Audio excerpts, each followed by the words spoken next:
Yooyaa hordoftoota keenya akkam jirtu. Qophii keenya guyyaa har'aa gurra isin buusuuf dhufnee jirraa hamma dhumaatti nu waliin turaa isiniin jenna.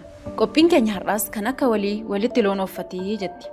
Jaalmarroo fi Geetaachoo Raddaa hidhata cimaa uumanii kaayyoo Itoophiyaa diiguu isaanii adeemsisaa jiru. Isa kanaaf immoo deebii quubsaan afagaaffii Teediroos Tsaggaayee Jaalmarroof duguggaa sanyii Wallaggatti taasifameef ilaalchisee godhee fi guyyaa wal fakkaataatti ibsa Geetaachoo Raddaa Tigraay miidiyaa irratti kenneen hidhata isaanii ifaan ifatti mul'isuu danda'eera. Eeyyeen egaa kabajamtoota hordoftoota keenya ajandaa keenya mara keessatti shaneen ergamtuu wayyaaneeti. Wayyaaneef malee kan hojjettu Oromoof miti gaafa jennu ragaa qabatamaa waliin.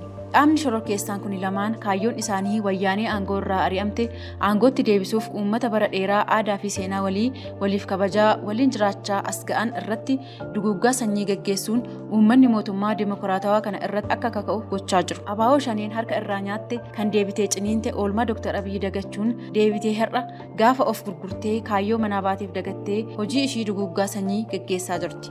Kan saba Oromoof hin taane abaaboo shaneen biyya bulchuu dhiisitii yaaduu iyyuu hin dandeessu. Uummanni Oromoo saba bal'aa ta'uu isaarraan kan ka'e naannoo biyyattii hunda keessatti saba kamuu waliin wal fuudhee wal irraa horee maatii ta'ee jiraataa jira. Amma garuu gaafa abaaboo shaneen maqaa uummata Oromoon duguggaa sanyii qomoo biroo irratti raawwatu carraan saba Oromoo naannoo biraa keessa jiraatanii maal ta'a jedhanii yaaduutu irra jira ture. Sammuun shanee sammuu of danda'ee deemu osoo hin taane Jaalmarroo dabalatee sammuun isaanii sammuu Geetaachoo Raddaa fi qondaaltota wayyaaneen dhaallamedha. Osoo kana ta'uu baatee silaa duguggaan sanyii sun hin raawwatu ture. Uummata Amaaraa naannoo Oromiyaa jiran fixuun qabsoo maqaa Oromoon daldalamu galma hin geessisu. Gaddeebituun harree hirribii fuuti akkuma jedhamu qaamni maqaa abaaboo shanee ofitti moggaaftee daggala keessa deemtu duguggaa sanyii raawwattu qabeenya haadha hiyyeessaa saamtu kamuu ergamtuu wayyaanee fi gadhee abbaan fedhee waamee ergatu ta'uu of baruu qabdi. Osoo dhuguma silaa uummata Oromoof qabsooftee dirree Oromiyaa keessatti dhiiga saba biraa qulqulluu hin dhangalaastu. Oromoon akka saba biraa waliin hin jiraanne hin daangeessitu. Oromoo dirree salphinaa hin dhaabdu ture. Inni ani goota ofiin jedhu akka dhiiraatti humna qaba ofiin jedhu halkan deemee nama ajjeesa osoo hin taane guyyaa adii qabsoo isaa sirrii gaggeessa. Karaa seera qabeessaan filannootti dhiyaatee sagalee uummataa argatee biyya kana bulcha ture. Kanaaf gareen kun garee hattuu fi gantuu malee garee onnee qaban akka hin taane gochaa isaanii gadi galoo kanaan nu mirkaneessuu danda'anii jiru. Haasawaa Jaalmarroo keessaa wanti na dinqe tokko soba adii uummanni bal'aan kun isa taajjabu sobuu isaati. Innis akkan biyya galu kan na godhe Dr. Abiyyi osoo hin taane qabsoo kootiinan gale jechuu isaati. Kuni seenaa Haayila Sillaasee yookiin seenaa Milinik kan waggoota hedduu osoo hin taane marroon seenaa kaleessaa seenaa waggaa 4 keessatti hin irraanfatame jedhee soba adii sobuu isaati.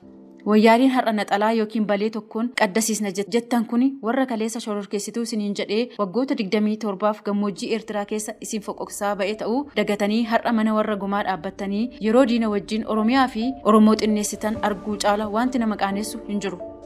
Soba marroo inni kan biraan immoo nuti nama kamuu hin ajjeefne jechuu isaati. Ogummaan marroo fi waalessitoota isaa kan beekan ajjechaa qofaa akka ta'e dagatee ija ashaboon dhiqatee miidiyaa wayyaanee kan ta'e miidiyaa Teediroos Tsaggaayee irratti ba'ee soba isaa afuufuu isaati. Dhugaa uummanni Itoophiyaa bal'aan kun beeku abaaboo shaneen erga biyya kana keessa seenee turtii waggaa 4 kana keessatti badii qabeenya irraan ga'e lubbuu dhala namaa qulqulluu fi namoota bebbeekamoo qaroo biyyattii kanaa kan ta'an hammam akka gaaga'an ragaadha. Namni wayyaanee waliin hojjetu kan wayyaaneen bakka fuudhee bakka fedhe kaa'u irraa dhugaa eeguun dogoggora guddaadha. Maalumaafuu uummanni Itoophiyaas ta'ee uummanni Oromoo wanti inni gadi fageessee beekuu qabu kan kaabaa kibba yaabaa biyya keenyaa hunkuraa jiru wayyaanee fi shanee kan Jaalmarroon durfamuu fi Geetaachoo Raddaan durfamu ta'uu hubachuu qabu. Wayyaaneen tooftaa ittiin uummata kana sobaa ittiin waggaa 27 bulchite qabattee shanee of jalatti hiriirsiftee deemaa jirti. Haala kanaan ajjechaa fi badii ofii dalagan mootummaatti faaluun mootummaa irratti waraana karaa qaxxaamuraan gaggeessaa jiru. Isa kanaaf immoo uummanni bal'aan kun dhugaa jiru hubatee garbummaa waggoota 27 darbanitti akka hin deebineef mootummaa kana cinaa dhaabbatee tumsuu qaba.